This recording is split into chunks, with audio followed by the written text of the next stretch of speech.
thing is that in Babylon, you need God's wisdom to thrive in Babylon.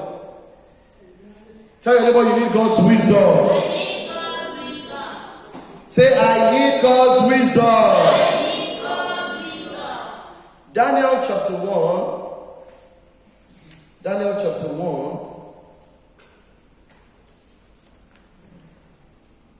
Daniel chapter 1. If you are there before me, verse 14. 114. Okay, let me read. So, okay, you can read, sir. I know English. Let me read English. Thank you, sir.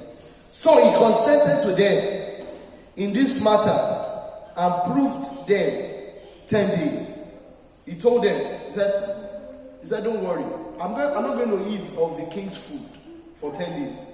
Now, let's quickly move to verse. Okay, let me start from verse 4. Children, look at what Babylon said. Daniel chapter 1, verse 4. Children, verse 4. Children, in whom was no blemish, but well favored and skillful in all wisdom, and cunning in knowledge and understanding science, such as had the ability in them to stand in the king's palace, and whom they might teach the learning of the tongue of the Chaldeans. God is telling us that Daniel, Shadrach, Meshach, and Abednego, they were sons of God. They had wisdom of God. They had skill. They had understanding. That was why they could thrive in Babylon. They had a kind of wisdom that was not of this world. That was why anytime Daniel wanted to decipher something that was so difficult, he would go to God in prayers to pray. The Bible said in James 1:5, the Bible said, if any man lacks wisdom, let him ask of God that giveth liberally and upbraideth not, and it shall be given unto him. If you lack wisdom, you need to ask of God. God is the source of wisdom. God is the giver of wisdom. Billy Graham once said, he said, knowledge is vertical. He said, wisdom is horizontal. He said, knowledge is horizontal, wisdom is vertical. He said, it comes from above. Jesus said, he that is from above is above all. The knowledge of God is from above. The wisdom of God is from above. God distinguished Daniel, Shadrach, Meshach, and Abednego. Why? Because they were people that embraced and they received the wisdom of God. They received the understanding of the Spirit. They received skillfulness from God. Praise the Lord. So you need the wisdom of God for you not to fall into the trap of Babylon. You need the wisdom of God for you not to fall into the trap of Babylon. Because the most subtle way the devil uses is Babylon. If you remember, that is the third temptation of Jesus. He said, look at the kingdoms and the glory thereof. He said, bow down for me, I will give everything to you. Jesus was not moved by anything. He was not moved by the kingdom. He was not moved by its glory. Glory be to the Lord. Hallelujah. Another aspect is that Babylon will be judged by God. At the end of time, everyone that goes along with the system of Babylon, you will see a lot of rich, very, very rich people. They will say there is no God. The Bible said in Psalm 14, the Bible said, a fool said in his heart, there is no God. Some people will say, there is no God. Then some people will say that it's just evolution. The world just came to be. Even the cars that we use, somebody created it. Even the aeroplane that we fly in, somebody created it. Even this building, some people built it now.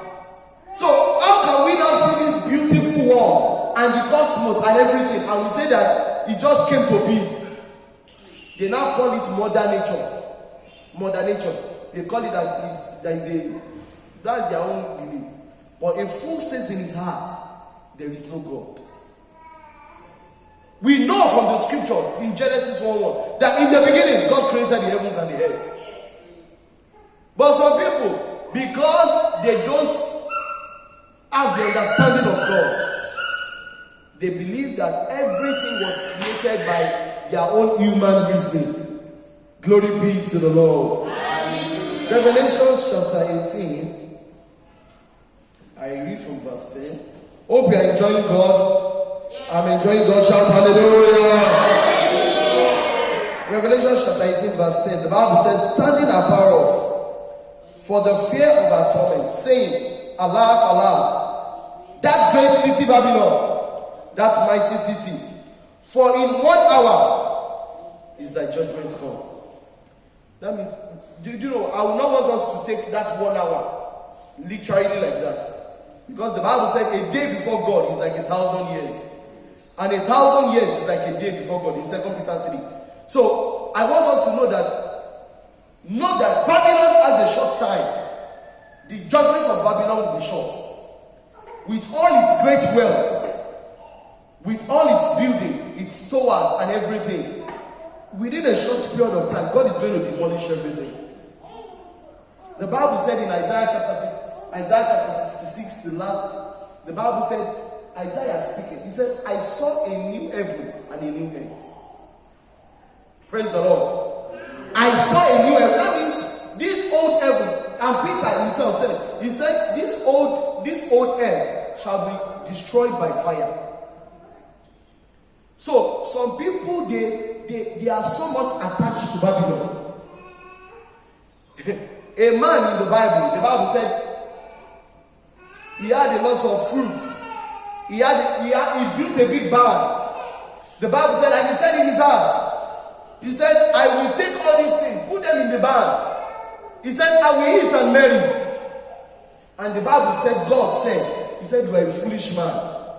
He did not recognize God, and God took his soul at that time. So, when some people gather together, some people gather a lot of things. They say, hey, it's my own, it's my own, it's my own. Have you forgotten that even the land we buy, don't you know that it was somebody's own before? Praise the Lord. The things we buy, it was belonging to somebody else before. I know of somebody that a man died. After a few years, the children sold the house. The child sold the house. Sold everything that